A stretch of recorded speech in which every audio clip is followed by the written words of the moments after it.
জসীমউদ্দিন, এইখানে তোর দাদির কবর, ডালিম গাছের তলে ৩০ বছর ভিজায় রেখেছি দুই নয়নের জলে।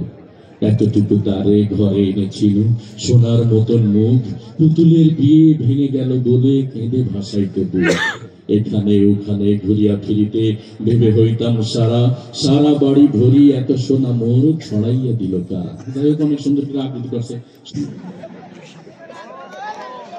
লাইটে জ্বালাই দেন আপাতত, একটা সাদা একটা জ্বালাই দেন দর্শক।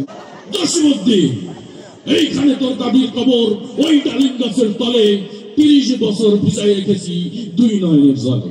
তার আবৃত্তি শুনতে পোলাপান কাইন্দি দিচ্ছে, বিচারকরা উঠে দৌড় মারছে, সবাই বুঝাই শুনে আনা হয়েছে, পোলাপানও বুঝাই শুনে আনছে, তারপর সবাই চলে গেছে। তারপরে আসছে আর একজন প্রতিযোগী, এরপরে আসছে আমাদের নুরানির একটা ছাত্র। নুরানিতে কিছু বাচ্চা আছে দেখবেন সবসময়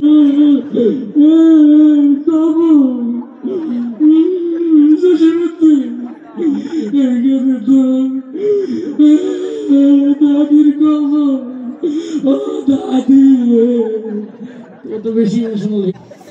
জসীমউদ্দিন, এইখানে তোর দাদির কবর, ওই ডালিম গাছের তলে ৩০ বছর, ৩০ বছর ভিজাই কিছু তুই তো চলে পুরো ইমোশনাল হয়ে গেছে। তার বলছে যে তুমি একটু আবৃত্তি করো।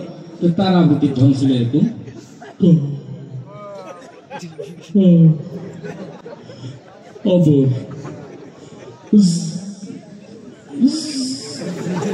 জসীমউদ্দিন, এইখানে তোর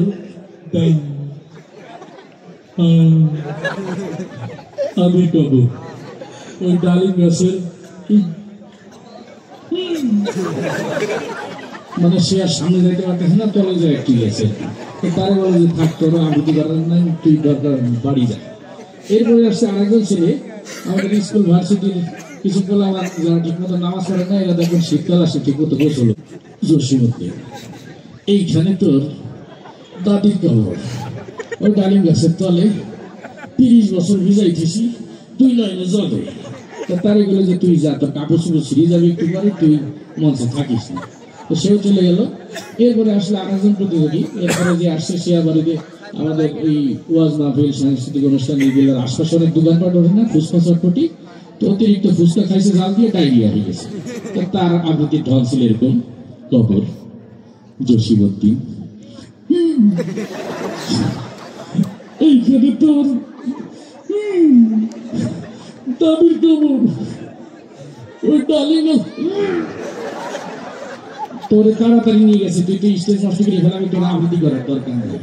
তো সে চলে গেছে। সর্বশেষ প্রতিযোগী যে আসছে, একটু আনকমন মানুষ, আল্লাহ তাআলা আমাদেরকে সৃষ্টি করছেন আশরাফ। আমিও তো আবৃত্তি করছি, দেখি কেমন চর্চা আছে।